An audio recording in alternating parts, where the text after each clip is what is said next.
Bismillahirrahmanirrahim. Assalamu alaikum wa rahmatullahi wa barakatuh. Bienvenue sur ma chaîne Apprendre le français avec Monsieur Sharafi.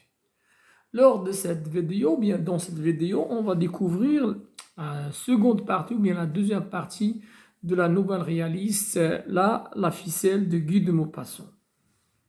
Maître Hochekorn de Brioté, il provient d'un village qui s'appelle Brioté, venait d'arriver à Goderville, c'est-à-dire le village où se tient le marché à Bission.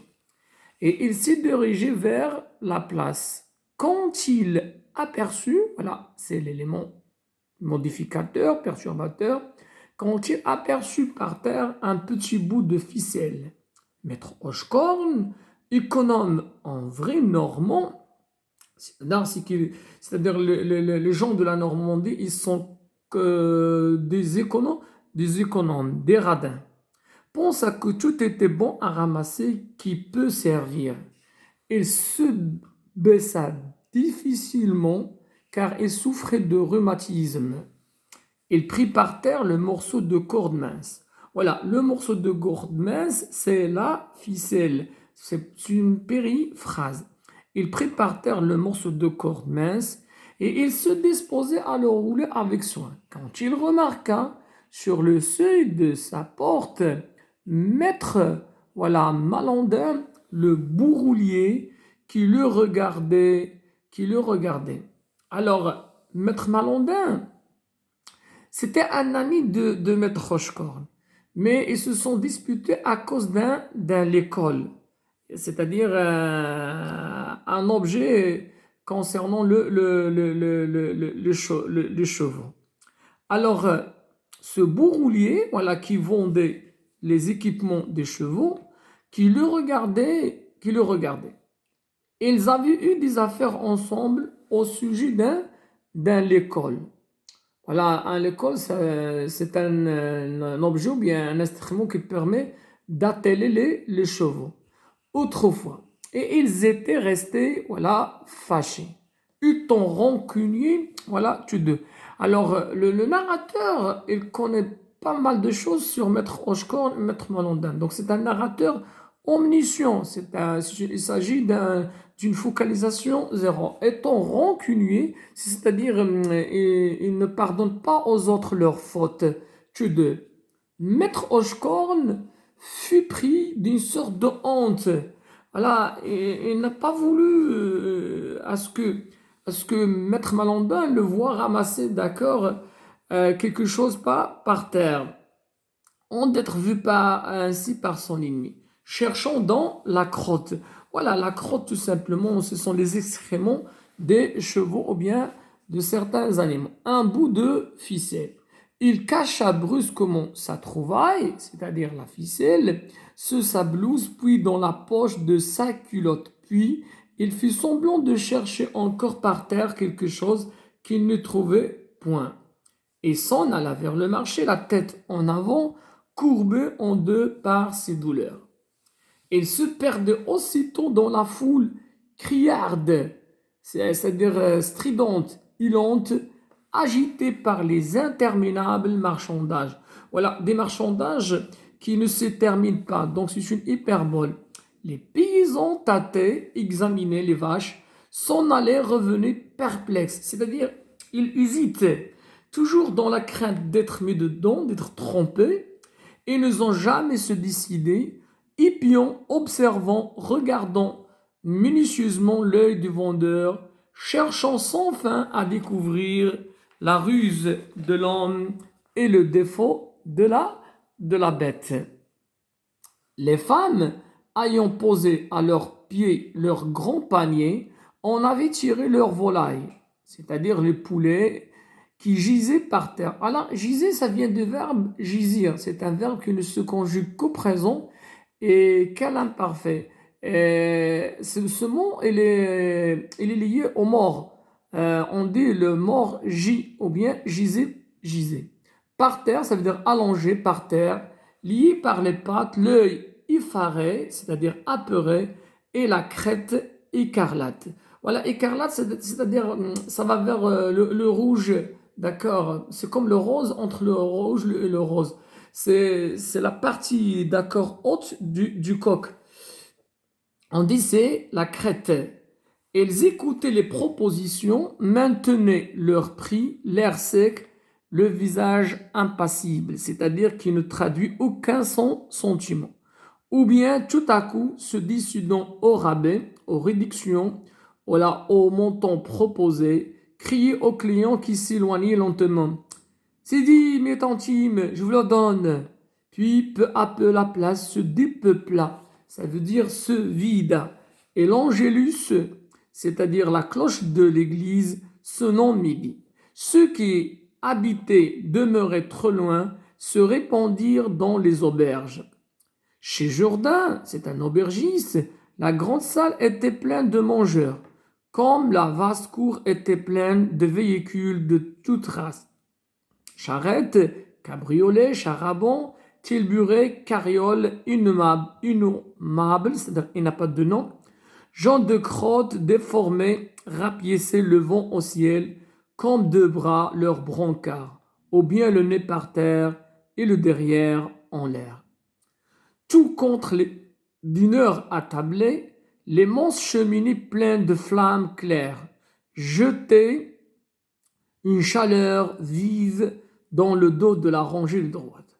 Trois broches tournées, chargées de poulets, de pigeons et de gigots énumération, et une odeur délicieuse, une délectable odeur de viande rôtie et de jus ruisselant sur la peau rissolée. S'envolaient de l'âtre, allumaient les gaietés, mouillaient les bouches, c'est-à-dire il s'agit d'une odeur délicieuse et délectable et qui donne envie à manger. Toute l'aristocratie de la charrue. Voilà la charrue, c'est-à-dire les agriculteurs, les laboureurs. Chimette, Jourdain, aubergiste et maquignon, un malin qui avait des écus, c'est-à-dire de l'argent. Les plats passés se vidaient comme les brocs de cidre jaune. Chacun racontait ses affaires, ses achats et ses ventes. On prenait des nouvelles de récolte. Le temps était bon pour les vers, mais un peu mûr pour les blés. Alors, l'événement important, tout simplement, dans cette partie, voilà, je vais revenir sur la partie parce que ce n'était pas visible, d'accord, c'est bien. Alors, toute l'aristocratie de la charrue mangeait là chez Maître Jourdain, aubergiste et maquignon. Alors, maquignon, c'est-à-dire qui s'occupe des vendeurs de chevaux. Un malin qui avait des écus. Les plats passés se vidaient comme des brocs de cidre jaune. Chacun racontait ses affaires, ses achats et ses ventes. On prenait des nouvelles des récoltes. Le temps était bon pour les vers, mais un peu mûr pour les blés. C'est bien. Alors, on va passer maintenant aux questions. Alors, passons maintenant aux questions. Alors, la première question. De quoi souffrait Maître Hochkorn? Maître Hochkorn souffrait du rhumatisme. Maître Hochkorn souffrait de rhumatisme. Pour quelle raison Maître Hochkorn a-t-il ramassé l'objet qui traînait par terre? Pour quelle raison Maître Hochkorn a-t-il ramassé l'objet qui traînait par terre? Maître Hochkorn a ramassé l'objet qui traînait par terre parce qu'il croyait que tout était bon à ramasser qui peut servir à quelque chose. C'est-à-dire, les objets qu'il ramasse ont une utilité, ont un rôle.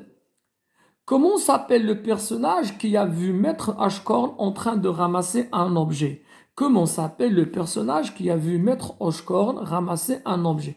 Il s'appelle Maître Malandin.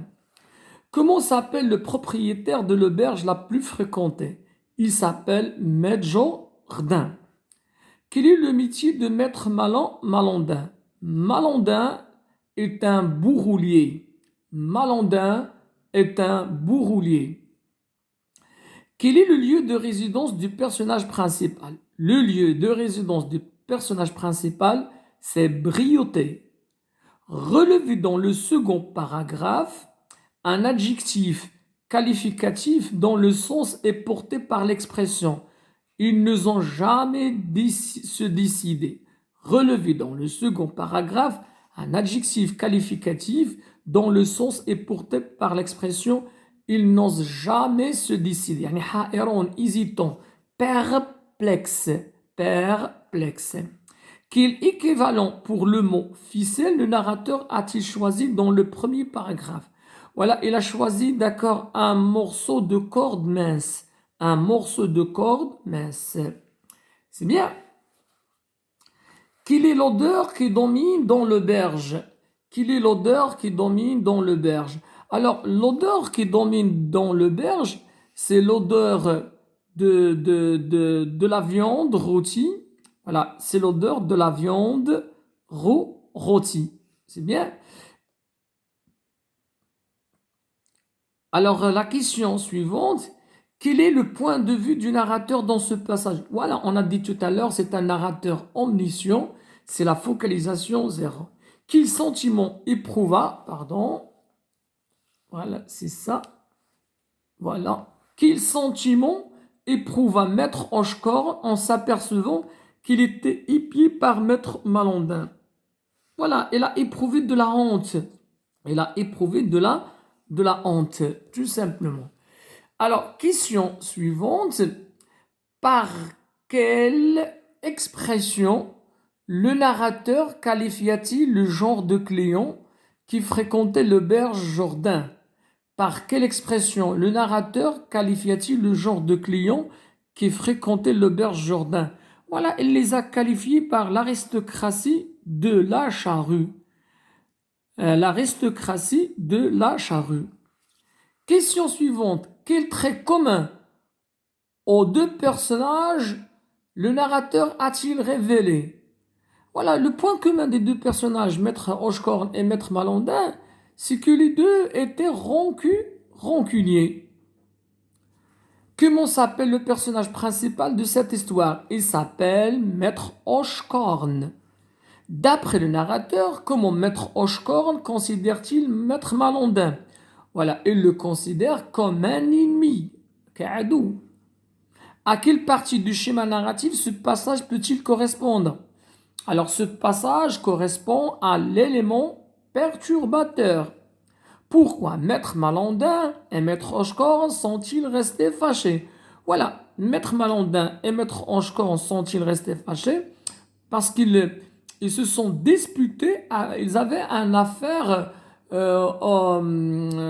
concernant voilà, un objet d'un l'école, pardon. Donc parce qu'ils avaient affaire au sujet d'un l'école. Voilà, au sujet d'un l'école. Quels sont les tons des verbes dominants dans ce passage? Voilà, c'est le passé simple et l'imparfait parce que c'est un texte narratif. Par quel adjectif le narrateur a-t-il qualifié Maître Hochecorne? Voilà, économe en vrai normand. Par quel adjectif le narrateur a-t-il qualifié Maître Hochecorne?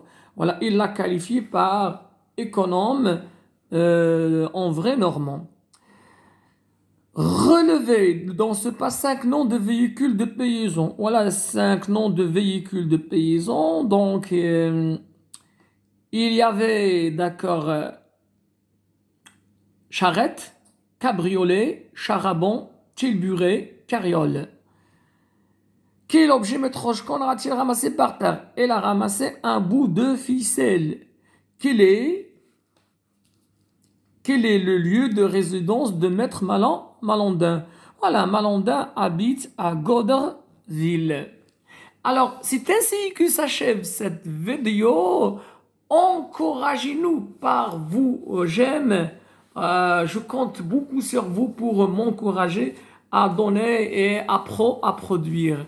À la prochaine séance, Inch'Allah.